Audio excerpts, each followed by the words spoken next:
All right, guys, you just watched the basic plan, the overview. This is video 2. We're going to dig into some more of the details. This is mainly for people that are new to my channel. Again, I have 2,500 videos, and you can get lost in all the details. This is the second video that you should watch. And we're combining healthy keto with intermittent fasting. Okay, all right, number 1, you want to go as long as you can in the morning without eating. You just don't want to eat unless you're hungry. That's the thing that you need to focus on, because so many people eat when they're not hungry, and they're wondering why it's not working, they're not getting results, because the body finally is burning fat, and then you start eating. What will happen is you're going to raise insulin, and then your insulin's going to come high, and then it's going to push your blood sugars low. Then you're going to be hungry an hour and a half later. So really, it's what you ate the night before that's going to dictate if you're hungry in the morning. If you do this correctly, like I'm showing you, with just 2 meals a day, you're going to wake up in the morning not hungry. So the goal is to go as long as you can. You may find that you can't go all the way to lunch. You have to eat at like 11 o'clock. Fine, eat your breakfast there. Okay, but what will happen, you want to keep pushing it to the point where your body is fully adapted to fat burning. You're no longer sugar burning. That could take 3 days up to 5 days. Sometimes it takes longer to get into full ketosis. All right, so that's the first rule of thumb. If we can do 2 meals with a 4-hour window, okay, and what that means is that we eat and then we wait 4 hours and we eat again, that's your window. That will give you a 20-hour fasting period. That's incredible. That's enough to see some serious results. The only time that would not work for someone as far as weight loss goes is, let's say they're going through menopause, they have a slow thyroid condition, and they have a history of dieting, and their metabolism is so slow, they're going to have to push these together and have 1 meal a day, and then they will lose weight. And there are even people that still will lose just a little bit on this, and they might need to go even longer because their metabolism is so dead. And I've had this happen, not to a lot of people, but certain people that just, from birth, they just had a slow metabolism for one thing or another, and they need to go probably eat every other day. Okay, that's just what they need to do until the system heals. But for everyone else, we're going to talk about what are you going to eat on this first meal and the second meal. I've surveyed a lot of people, and this is what they eat, and this is what I eat. Eggs. I do 4 eggs a day. You can do 2 to 4 eggs. Pasture-raised organic eggs, they're a little more expensive, but they're worth it. Now, it's really important to eat healthy eggs because the factory farm eggs are just so bad. They're just terrible. Then we have avocado. Avocado has tremendous amount of potassium and really good fats to help you go longer. Cheese. Now, if you are a guy and you have a prostate condition, don't do the cheese. But if you have a high quality organic cheese from a grass-fed cow, goat's cheese is even better, not a problem. Okay, so then we have bacon. Some people don't want to do bacon. That's totally fine. I like bacon. I do bacon from the farmer's market. If you're going to go to the health food store, get the nitrate-free organic bacon with sugars less than 1 gram. Nut butters, you can do almond butter, peanut butter, make sure there's no sugar in it, maybe a couple of tablespoons. Now, the reason for this is to give you enough fat, especially in the beginning, so you can go longer, okay, without getting hungry. You're eating at 12, you have a hamburger or a piece of meat, or a lamb or whatever meat that you want, 3 to 6 ounces. Let's say you're younger and you have a faster metabolism, then you do 8 ounces.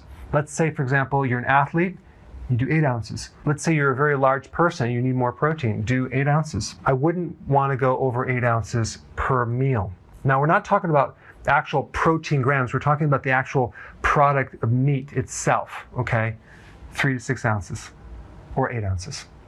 So you don't have to calculate the grams inside that meat. It is a big difference. And then we consume our vegetables. You can steam them. You can have some raw or the salad. I do a lot of salads. We need a large amount of salad. So some people break up their salad between this meal here and this meal, and they do maybe 5 cups and 5 cups, or maybe 4 cups and 4 cups. I mean, 4 cups is not that that much. It's kind of like a medium-sized salad. I personally do all of my salad at one sitting. I'll do like 10 cups, and sometimes I'll do more than that. So I'm used to it. If you feel worse with consuming those greens, that means that your microbes are not quite in the right place. You might have a condition called SIBO. I'll put a link down below, in which case you want to cut back on your vegetables, because what's going to happen, the fiber in the vegetable is going to retain fluid. And you're going to feel bloated, and your weight loss is not going to come off. It's not because you're not losing weight, it's because you're retaining fluid. Okay, just realize you want to feel good after consuming this, and you may have to eat small amounts and gradually increase it, because guess who's eating the fiber from your vegetables? The microbes.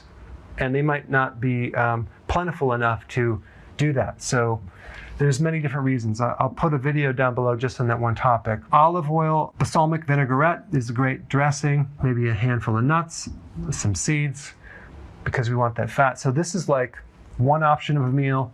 This is another option of a meal, just to give you an example. I put a link down below to my website because I have a lot of different examples of different meals.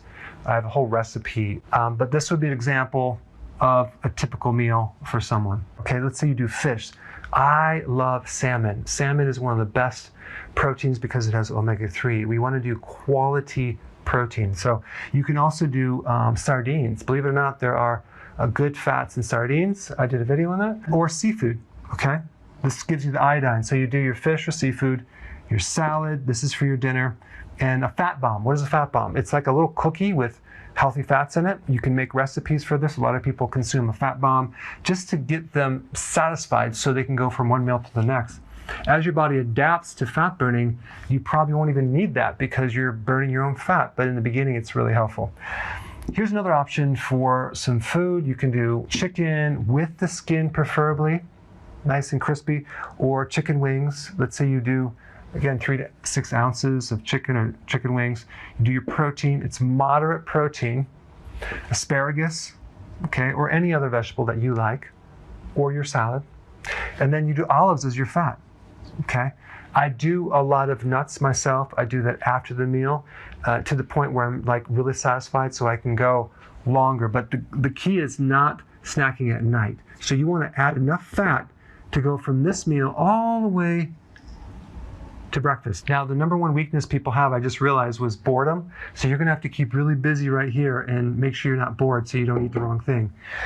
You can consume your vitamins. It's not a problem any time of the day. Apple cider vinegar, a teaspoon, and some lemon is really good to have when you drink water. Coffee in the morning, try to just do 1. You can do tea.